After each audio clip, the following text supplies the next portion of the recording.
19 vaccine chuan civil hospital WIC aron nuta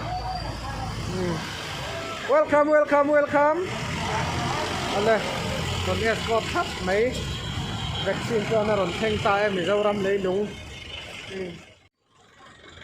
kan police lampang te pon aron escort thap a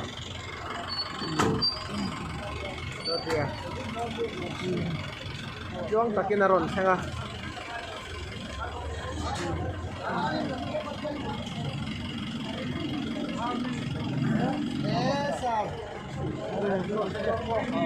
sir in dục chuang mo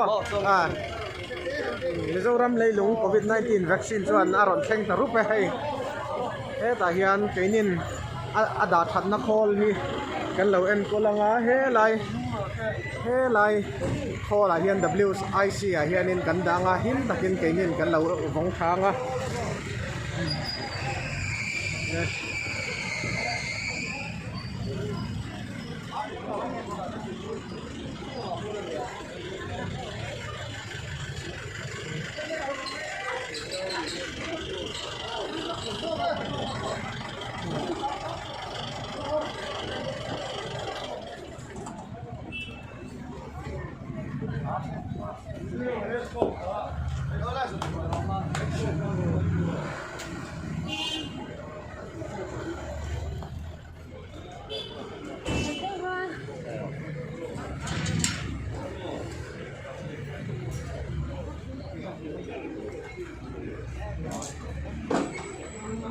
kan open don si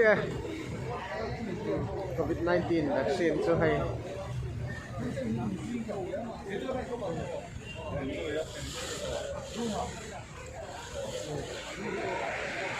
năm takin khasan te lo la char char te video hi lo keng te azon tu kan lek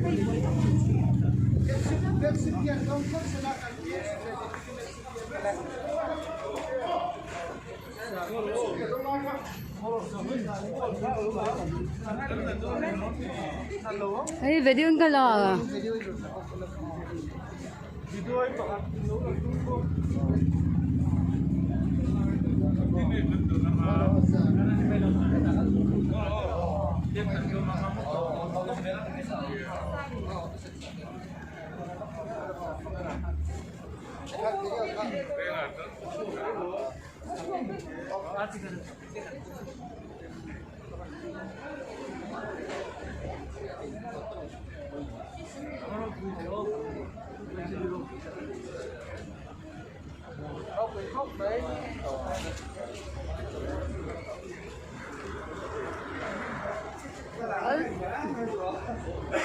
Cái con son rất phải hình nữa mà lẽ.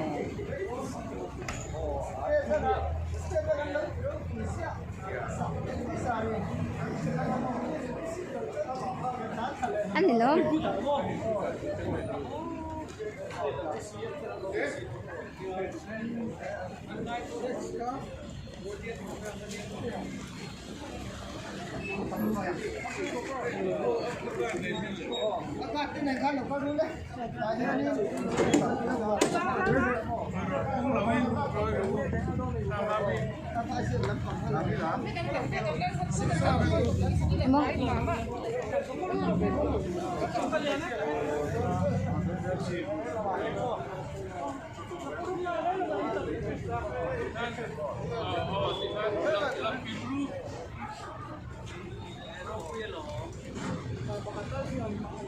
Môi tê khai thấy em rồi là lúc để xem môi tê.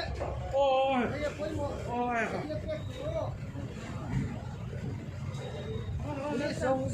Thì kan, mùi khách tuấn đủ lo. Ui, tôm nhau in cái sao đó. Ba là khám.